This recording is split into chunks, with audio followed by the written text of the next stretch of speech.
Good morning to all.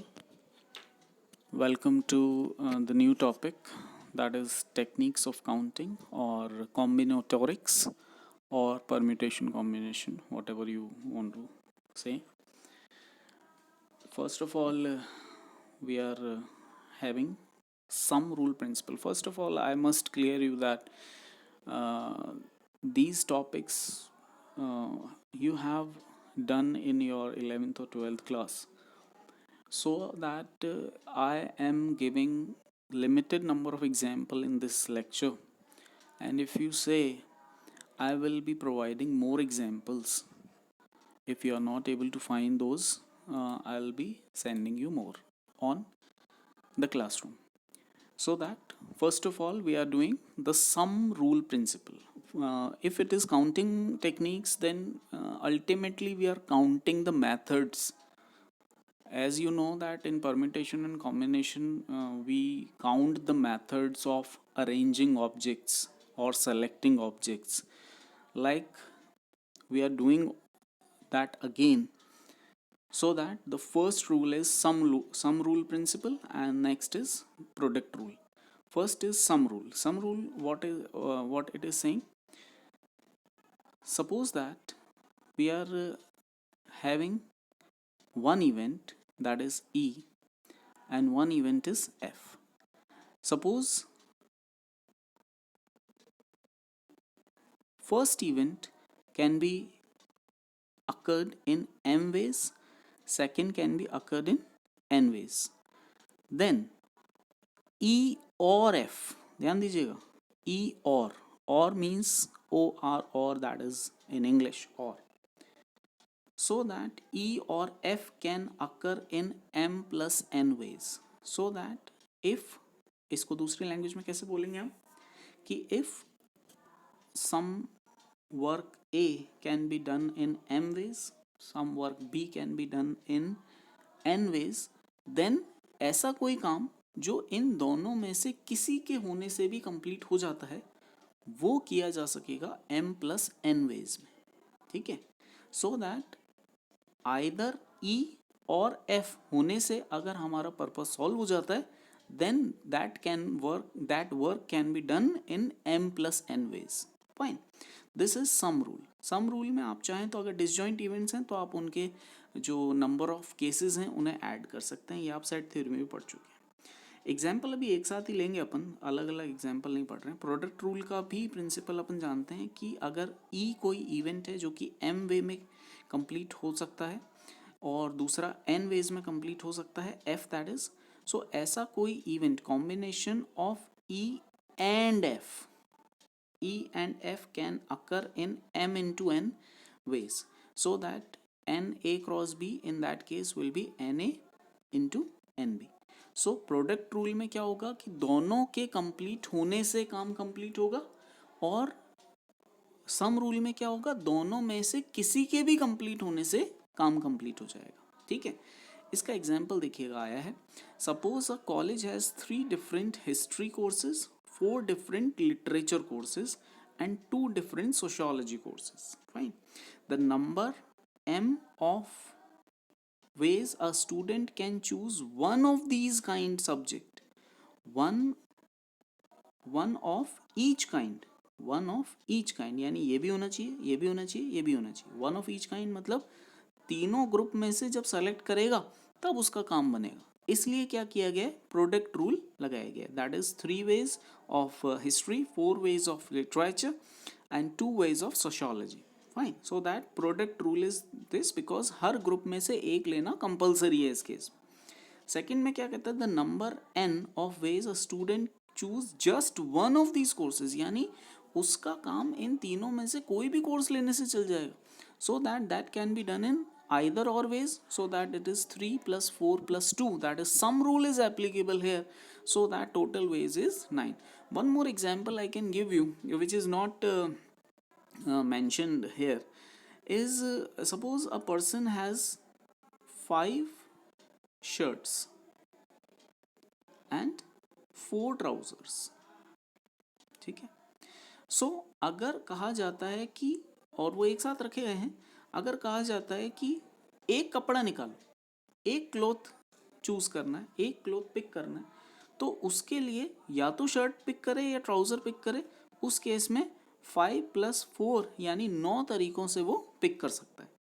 लेकिन अगर यही बात अगर बोली जाए कि एक पेयर बनाना है, तो पेयर तो एक शर्ट लेनी पड़ेगी, एक ट्राउज़र लेना पड़ेगा। शर्ट लेने की तरीके क्या है 5, ट्राउज़र लेने के तरीके क्या है 4, सो दैट इस केस में दोनों में से जब तक नहीं लेगा तब तक वो पेयर बनेगा नहीं, शर्ट शर्ट का पेयर तो बनाएगा नहीं। तो शर्ट और पैंट ट्राउज़र का पेयर बनाने के लिए टोटल तरीके कितने हो जाएंगे 5 × 4 that is 20। So that this is one more small example. Fine. So this is now we are moving towards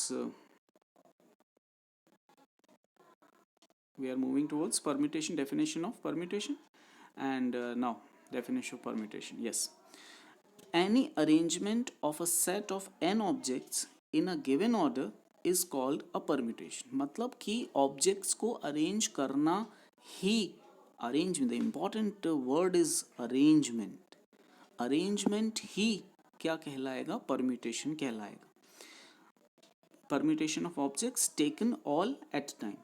Any arrangement of R that is less than n of these objects in a given order is called R permutation, or simply a permutation of the n objects taken R at a time. Consider for example the set of letters A B C D, है ना। अब देखिए पहले अपन एक बार थोड़ी सी definition को clear करें। देखिए जो सबसे जो मेन जो प्रॉब्लम आती है परम्यूटेशन और कॉम्बिनेशन के टॉपिक में, और ये टॉपिक ऐसा है जो आपको फ्यूचर में बहुत काम आने वाला है। अगर आप गेट की प्रिपरेशन कर रहे हैं या किसी भी कॉम्पिटिटिव एग्जाम की प्रिपरेशन कर रहे हैं, या आप बैंक की तरफ जा रहे हैं, या आप कैंपस प्लेसमेंट की तरफ जा रहे हैं, हर जगह PNC topic plays an important role, so that this topic should be prepared with great preparation. So हम समझ क्या, हमारे जो बेसिक प्रॉब्लम है वो ये है कि परम्यूटेशन और कॉम्बिनेशन में डिफरेंस क्या है। तो इनमें डिफरेंस ये है कि परम्यूटेशन में क्या होता है, चीज़ों को अरेंज किया जाता है, या आप ये कहें कि अगर ऑब्जेक्ट्स का ऑर्डर बदलता है तो अगर उनका मीनिंग बदल जाता है तो परम्यूटेशन है, और अगर ऑब्जेक्ट का ऑर्डर बदलने से मीनिंग नहीं बदलता तो कॉम्बिनेशन है। तो ये बड़ी इंपॉर्टेंट बात है। जैसे मान लीजिए आप कह रहे हैं अल्फ़ाबेट्स, अल्फ़ाबेट से क्या बनता है, वर्ड्स बनते हैं। अब वर्ड्स में अपन जानते हैं अल्फ़ाबेट आगे पीछे होंगे तो वर्ड तो बदलेंगे बदलेंगे, तो उस केस में हमेशा क्या लगेगा, परम्यूटेशन लगेगा। सिमिलरली अगर आप 1 2 3 4 मीन्स नंबर्स की बात करें, नंबर्स मीन्स डिजिट से बनने वाले नंबर्स की बात करें, तो नंबर अपन जानते हैं जब डिजिट्स आगे पीछे होंगी तो नंबर का मीनिंग बदलेगा, तो यानी वो परम्यूटेशन की बात हो रही है। लेकिन अगर मान लीजिए आप कह रहे हैं 10 लोग खड़े हैं, 10 में से कोई भी 4 आ जाओ, तो कोई भी 4 आ जाओ हमें नहीं मतलब उनकी शक्ल से, उनके नाम से, सो कोई भी 4 मतलब उस केस में कॉम्बिनेशन का यूज़ किया जाए। तो यहाँ पर देखिएगा परम्यूटेशन की बात उसने बोली कि अगर ये परम्यूटेशन जितने, अगर मान लीजिए आपके पास n ऑब्जेक्ट्स हैं तो n में से n ऑब्जेक्ट लेके भी बनाए जा सकते हैं, और n में से r ऑब्जेक्ट लेके भी बनाए जा सकते हैं। तो r ऑब्जेक्ट लेके जो ऑब्जेक्ट को अरेंज करने का जो तरीका है वो क्या कहलाएगा, परम्यूटेशन कहलाएगा। अब क्या होगा कि जैसे हमने कहा कि we are taking an example of 4 objects that is ABCD। ABCD अपन जानते हैं लेटर्स हैं, तो क्या क्या लिखे हैं ऑब्जर्वेशन देखिएगा, BDCA, DCBA, ACDB, ये सब क्या कहलाएंगे, permutation of 4 letter taken all at a time. तो यानी कि और भी हो सकते हैं लेकिन ये कुछ बताए गए हैं। तो इनमें क्या हो रहा है कि ऑब्जेक्ट अपनी प्लेस बदल रहे हैं तो इनका मीनिंग बदल रहा है। इसी तरह BAD, ACB, DBC second point में जो लिखा कि ये परम्यूटेशन है, जबकि कुछ परम्यूटेशन है जबकि 3 लिए गए हैं, 4 में से 3 लिए गए, ऐसे ही 2 लिए लेके भी बनाए जा सकते हैं। और जब इनको आप देख रहे हैं कि जो PNR यानी n में से r ऑब्जेक्ट लेकर बनने वाले परम्यूटेशन की जो गिनती है वो कैसे दी जाती है, n factorial upon n minus r factorial से दी जाती है। ठीक है ना, फाइन। सो n factorial upon n minus r factorial से क्या दिया जाता है, नंबर ऑफ परम्यूटेशन जो कि n में से r ऑब्जेक्ट लेकर बनाएंगे। इसी का सिंप्लीफाइड फॉर्म नीचे लिखा गया, ठीक है, और ये आप जानते हैं, इसमें कोई नई बात नहीं है। नेक्स्ट आ जाइए, देखिए एग्जाम्पल एक और दिया गया, number M of permutation of 6 object A B C D E taken 3 at a time.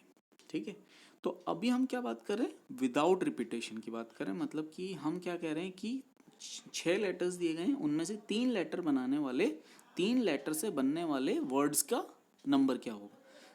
Number मतलब वर्ड्स बनेंगे तो 3 प्लेसेस ऑक्यूपाई करेंगे, तो उसमें देखिएगा अभी अपन कंसिडर कौन सा कर रहे हैं, विदाउट रिपीटेशन। इसीलिए मैंने उसे हाईलाइट किया कि विदाउट रिपीटेशन केस कंसिडर कर रहे हैं। तो विदाउट रिपीटेशन में क्या होगा कि पहली प्लेस कितने 6 तरीकों से भरी जा सकती है, दूसरी प्लेस क्योंकि नो विदाउट रिपीटेशन है तो दूसरी प्लेस को भरने के तरीके एक कम हो गए, यानी 5 ही तरीकों से दूसरी प्लेस और 4 तरीकों से तीसरी प्लेस, इसी तरह से। तो 6, 5 और 4 तरीके होंगे पहली, दूसरी और तीसरी प्लेसेस को भरने के। पहली, दूसरी, तीसरी से मतलब है कि वी आर नॉट सेइंग कि this is first position, this is second position, this is third. Any one can be first position, any one can be second position, कोई प्रॉब्लम नहीं है। सो दैट अब क्या कहते हैं, हमें यहाँ पे 6, 5 और 4 के बीच में लगेगा मल्टीप्लिकेशन साइन, क्योंकि यहाँ पर प्रोडक्ट रूल अप्लाई होगा। क्यों अप्लाई होगा, क्योंकि 3 लेटर से वर्ड तीनों लेटर को लेने से ही बनेगा, यानी कि पहला प्लेस भी ऑक्यूपाई करना है, दूसरा भी करना है और तीसरा भी करना है। एंड का केस है, इसलिए तीनों जो केसेस हैं उनको आपस में क्या किया गया है, मल्टीप्लाई किया गया, सो दैट 120 पॉसिबल केसेस हैं इस केस में। सो 120 वर्ड्स बनाए जा सकते हैं 3 लेकर। ठीक है, और ये 120 परम्यूटेशंस कहलाएंगे, वर्ड्स का है यहाँ, परम्यूटेशन का है, कुछ भी कह सकते हैं।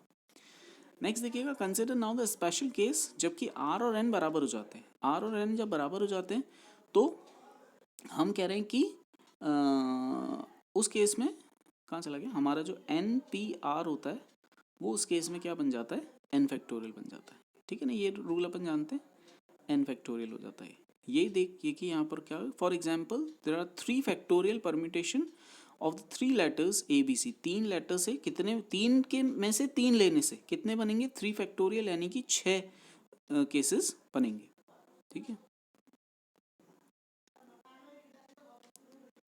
अब परम्यूटेशन विथ रिपीटेशन। अब रिपीटेशन क्या है कि अगर मान लीजिए कोई ऑब्जेक्ट रिपीट हो रही है तो उस केस में अपन को क्या करना है, उस केस में आप देखिएगा जो नंबर ऑफ परम्यूटेशन है यहाँ नीचे लिखे गए हैं, नंबर ऑफ परम्यूटेशन इस तरह लिखे जाएंगे जहाँ पर n1 ऑब्जेक्ट उस ग्रुप में एक तरह की हैं, n2 ऑब्जेक्ट एक तरह की हैं और nr ऑब्जेक्ट इस तरह अगर ग्रुप्स बन रहे हैं अंदर। जैसे अपन कहते हैं एक बड़े ग्रुप के अंदर छोटे ग्रुप्स हैं, तो वो जो छोटे ग्रुप्स हैं वो आपस में सेम है, तो वो कितने कितने ऑब्जेक्ट के बने हुए हैं, n1, n2 और nr। इस तरह से अगर रिपीटेशन है तो उस केस में परम्यूटेशन लिखने का तरीका ये रहेगा। इसका एक एग्जाम्पल दिया हुआ है, देखिए पीछे एग्जाम्पल में क्या बोला गया है, the word is the number of words using the letters of the word benzene. Benzene में देखिएगा आप ई 3 बार रिपीट हो रहा है और एन 2 बार रिपीट हो रहा है, तो टोटल लेटर कितने हैं, 7, दैट इज 7 फैक्टोरियल अपॉन, यहाँ पर देखिएगा 7 फैक्टोरियल अपॉन 3 फैक्टोरियल 2 फैक्टोरियल, क्योंकि 3 का एक ग्रुप अलग बन रहा है और 2 का अलग एक ग्रुप बन रहा है, तो इसको सॉल्व कर देंगे अपन तो हमारे पास टोटल तरीके आ जाएंगे। एक इसी के बाद आ रहा है सैम्पलिंग विथ रिप्लेसमेंट। तो अगर मान लीजिए हम रिपीटेशन अलाउ कर रहे हैं, यानी कि जैसे मान लीजिए हम कह रहे हैं कि पहला जो काम हमने n तरीकों से किया, दूसरा भी n तरीकों से करें, तीसरा भी n तरीकों से करें, इस तरह अगर करें तो जो टोटल तरीके होंगे वो होंगे n की पावर r, क्योंकि हम जानते हैं प्रोडक्ट रूल लगेगा। अभी जैसे पिछले वाले सवाल में हम बात करें, जो हमने ये वाला सवाल किया, इसमें क्या है कि अगर हम रिपीटेशन अलाउ कर दें, अगर हम कहते हैं कि विदाउट रिपीटेशन नहीं विथ रिपीटेशन, तो पहले लेटर पहली प्लेस को भरने के 6 तरीके, दूसरी प्लेस यानी वो लेटर फिर रिपीट हो सकता है फिर 6 तरीके, और तीसरे को फिर 6 तरीके, यानी कि 216 तरीकों से इस केस में आप वर्ड्स बना सकते हैं। तो ये विथ रिपीटेशन का केस है, n की पावर r वाला। इसके बाद देखिए sampling without replacement. Sampling without replacement, ये वही विदाउट रिप्लेसमेंट वाली चीज़ है और ये NPR को सॉल्व करके बता दिया उसने, है ना, तो ये वही चीज़ है, आप समझ सकते हैं। इसके बाद कुछ एग्जाम्पल दिए हुए हैं, आप देखिए विथ रिपीटेशन और विथ रिप्लेसमेंट और विदाउट रिप्लेसमेंट के, ये एग्जाम्पल आप कर सकते हैं।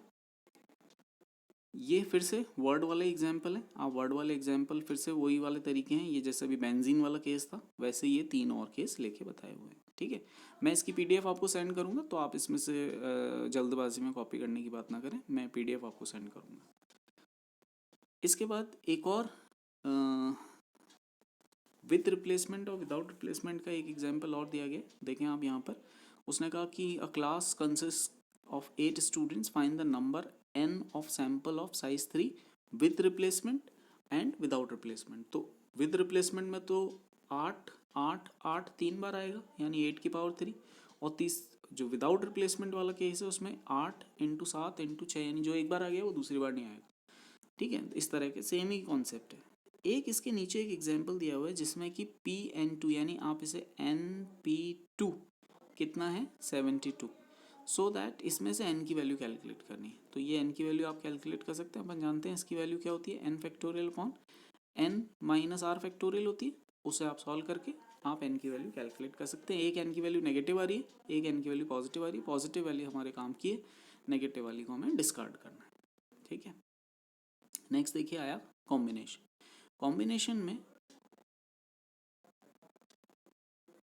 में देखिएगा फिर से अब हम क्या कह रहे हैं, हमें खाली सेलेक्ट करना है। तो n में से r ऑब्जेक्ट को सेलेक्ट करने के जो तरीके होंगे वो क्या हो जाएंगे, अब की बार हमारे पास n factorial upon r factorial n minus r factorial. जैसे NCR, देखिए एक नोटेशन को थोड़ा ध्यान रखिएगा, NCR, और या तो आप इसे NCR लिखें या इस तरह लिखें या इस तरह लिखें, तीनों में से कोई भी, या इस तरह लिखें, ये सारे नोटेशन वैलिड है, आप कुछ भी लिख सकते हैं इसको। ठीक है, सो यहाँ पर क्या होगा, ऑब्जेक्ट को केवल लिया जाएगा, उसकी शक्ल नहीं देखी जाएगी, उसको हिलाने से यानी उनकी प्लेस बदलने से उनका मीनिंग नहीं बदलेगा। तो वो सारे किसके अंदर आएंगे, कॉम्बिनेशन के अंदर आएंगे। यहाँ पर कुछ एग्जाम्पल दिए गए, उसने कहा कि अ class contains 10 student of 6 men and 4 women, find the number of ways, जहाँ पर कि 4 मेंबर कमेटी बनानी है स्टूडेंट्स की। तो स्टूडेंट का मतलब क्या होगा कि 10 में से कोई भी 4 आ जाए, देखिएगा कोई भी 4 आ जाए, हमें कोई दिक्कत नहीं। फिर उसने कहा कि 2 मैन 2 वुमेन आने चाहिए, 2 वुमेन यानी 6 में से 2 आने चाहिए और 4 में से 2 आने चाहिए, यानी कि आप देख सकते हैं 4c2 और 6c2 को मल्टीप्लाई किया गया। इसी तरह से आप देख सकते हैं ये 90 केसेस आ गए। और लास्ट वाला उसने कहा elect a president, vice president and treasurer, this concern permutation not combination since order does count. So 6 में से 3, क्योंकि आप 3 ही लेने, और कैसे होंगे देखिएगा, प्रेसिडेंट, वाइस प्रेसिडेंट और ट्रेजरर इसमें से लेने हैं, तो अपन को 6 में से ये 3 लोगों को लेना पड़ेगा। सो यहाँ पर ऑर्डर इंपॉर्टेंट हो गया, इसलिए परम्यूटेशन लगा है। एक और एग्जाम्पल दिया गया है पर कॉम्बिनेशन का, ये भी आप समझ सकते हैं।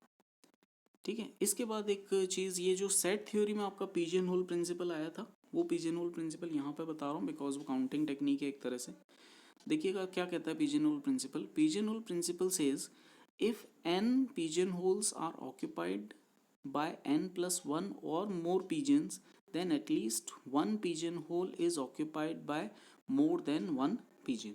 So that आप क्या कह रहे हैं कि अगर n+1 pigeons हैं और n पिजन होल्स हैं, तो सर्टेनली कम से कम एक पिजन होल में 2 या 2 से ज़्यादा पिजन्स ऑक्यूपाई होंगे। ये तो है इसकी थ्योरी। एग्जाम्पल से कैसे समझ जाओगे आप, देखो ज़रा। Suppose a department contains 13 professors, then 2 professor were born in same month. देखिए यहाँ पर जो n+1 है यानी जो पिजियंस हैं वो कितने हैं 13, और मंथ क्या है, जो है पिजियन होल्स, सॉरी हाँ, जो पिजियन होल्स हैं वो हैं 12। तो अब देखिएगा हम क्या कह रहे हैं कि जो पिजियंस हैं 12 महीने हैं और 13 लोग हैं, तो जो 13th पर्सन है वो किसी ना किसी मंथ में तो उसका बर्थडे होगा ही। इस वजह से कोई ना कोई एक मंथ ऐसा आएगा जिसमें कि 2 लोगों के बर्थडे हो सकते हैं। और ऐसा नहीं है कि एक ही मंथ ऐसा होगा, कई मंथ ऐसे हो सकते हैं। कोई मंथ ऐसा भी हो सकता है जिसमें किसी का भी बर्थडे नहीं आ रहा हो। तो कम से कम एक महीना तो ऐसा आएगा जिसमें कि 2 लोगों के बर्थडे आएंगे। अगर मान लीजिए यही बात हो जाती कि 14 लोग, तो सर्टेनली एक के अंदर 3 भी आ सकते थे। ठीक है ना, तो ये हमारे लिए ये पिजन होल प्रिंसिपल की बात हो रही है। ठीक है ना, इसके आगे देखिएगा, इसके नीचे एक एग्जाम्पल और लिखा हुआ है, वो एग्जाम्पल भी आप देखिए। वो कहता है find the minimum number of elements that one needs to take from 1 to 9 to show that two of the number add up to 10। तो अब देखिए इसमें कॉम्बिनेशन क्या क्या बनेंगे, 1 9 2 8 3 7 4 6 5। Of 5, thus any choice of 6 elements pigeons of S will guarantee that 2 number will add up to 10.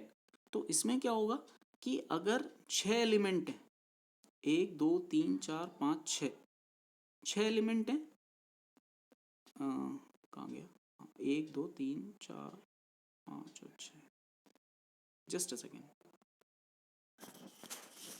So that here we can say that there will be 6 elements, that is pigeons, and 5 pigeonholes, so that at least two numbers will be needed to have sum as 10. सो यहाँ पर भी pigeon hole principal use होगा. इसके बाद आता है generalize pigeon hole principle. Generalized में क्या कह रहा है कि n पिजन होल्स हैं occupied by kn plus 1 or more pigeons where k is positive in chain, then at least one pigeonhole is occupied by k plus 1 or more pigeon. तो ये statement भी अपने आप में इम्पॉर्टेंट है. इसका एक एग्जांपल देखिए, find the minimum number of students in a class to be sure that 3 of them are born in same month. तो यहाँ पर n तो हो गया 12 जो कि पिजन होल्स हैं, k प्लस 1 क्योंकि एक होल में कितने आ रहे हैं यहाँ पे k प्लस 1, तो k प्लस 1 अपने केस में कितने 3 हैं, 3 लोग बॉर्न हो रहे हैं सेम मंथ. सो k की वैल्यू होगी 2. अब यानी पिजन्स की गिनती कितनी है, kn प्लस 1, k आ गया n आ गया, दोनों को यहाँ पर रखेंगे तो क्या आ जाएंगे kn plus 1 that is 25. So 25 students अगर होंगे तो हमें क्या हो, ये श्योरिटी हो सकती है कि कोई ना कोई एक मंथ ऐसा हो सकता है जिसमें कि 3 लोगों के बर्थडे आ जाए. ठीक है ना. इसी के साथ देखिए और कुछ एग्जाम्पल भी साथ में दिए गए, आप इनको करिएगा, और कोई प्रॉब्लम हो तो आप मुझे बताइएगा. इसमें जनरलाइज पिजन होल का भी दिया हुआ है और पिजन होल का भी दिया हुआ है. ठीक है ना. फाइन. ये देखिए ये सारे इसके एग्जाम्पल्स हैं पिजन होल और इसके, ये इंपॉर्टेंट टॉपिक है और इसके आप एग्जाम्पल ज़रूर से करिएगा. मैं इसकी PDF सेंड करूँगा आपको, उसमें से आप आराम से करिएगा. ठीक है. और कोई प्रॉब्लम हो तो मुझे बताइएगा. ठीक है. Thank you.